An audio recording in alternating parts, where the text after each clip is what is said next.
کافی دن سے social media پر ہر جگہ ذاکر نائک کے چرچے ہو رہے ہیں کہ ذاکر نائک پاکستان آ رہا ہے، اور اسی کے ساتھ ذاکر نائک کے پاکستان آنے پر جو 2 کروڑ کا بجٹ رکھا گیا ہے اس کے حوالے سے بھی خوب چرچے ہو رہے ہیں۔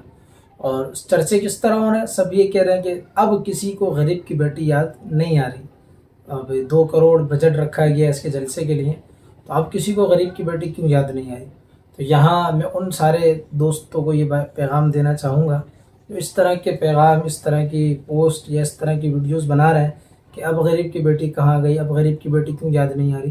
تو میرے بھائیوں، آپ ایک ذہن میں رکھیں کہ غریب کی بیٹی جو ہے وہ بڑی مشکل سے غریب کی ماں نے، اس غریب بیٹی کی اس ماں نے بڑی مشکلوں سے جدوجہد کر کے، کوششیں کرا کے اس بیٹی کا داخلہ اسکول میں کرا دیا، اور جب اس کا داخلہ اسکول میں ہو گیا تو اب ظاہر ہے اسکول میں اس نے اپنی کلاسز کا آغاز کر دیا، پڑھائی کو شروع کر دیا۔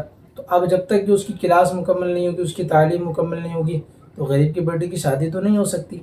اور اس غریب کی بیٹی کی شادی اسی صورت میں ہوگی جب اس کی تعلیم مکمل ہو جائے گی۔ اور ہر سال ماہ ربیع النور شریف کے مہینے میں جب آقا کی میلاد کا مہینہ آتا ہے تو اس غریب کی بیٹی کی جو تعلیم ہے وہ مکمل ہو جاتی ہے۔ تو یہاں ان تمام کو سوچنا چاہیے کہ اب ظاہر ماہ ربیع الاخر شروع ہونے والا ہے، اور وہ ماہ ربیع الاخر میں ہی جو ہے کراچی پاکستان آ رہا ہے۔ تو یوں سمجھیں کہ ربیع الاول کے مہینے میں وہ جلسہ نہیں کر رہا، اس کو احساس ہے غریب کی بیٹی کا، وہ اسی نے تو ماہ ربیع النور شریف کے مہینے میں نہیں کر رہا جلسہ۔ اگر اس کو احساس نہ ہوتا تو وہ ربیع النور شریف کے مہینے میں جلسہ کرتا کہ، اور آ کر یہ کہتا کہ بھائی ربیع النور شریف کے مہینے میں جلسہ کرو۔ اب اس نے اس مہینے میں جلسہ ہی نہیں رکھا، اس نے کہا اس مہینے میں تو غریب کی بیٹیوں کی شادی کرانی ہے۔ اب جب کہ ماہ ربیع النور ختم ہو گیا، ربیع الاول کا مہینہ ختم ہو جائے گا، جب وہ آئے گا تو پھر وہ اپنا جلسہ کرے گا۔ پھر اس وجہ کیا ہے؟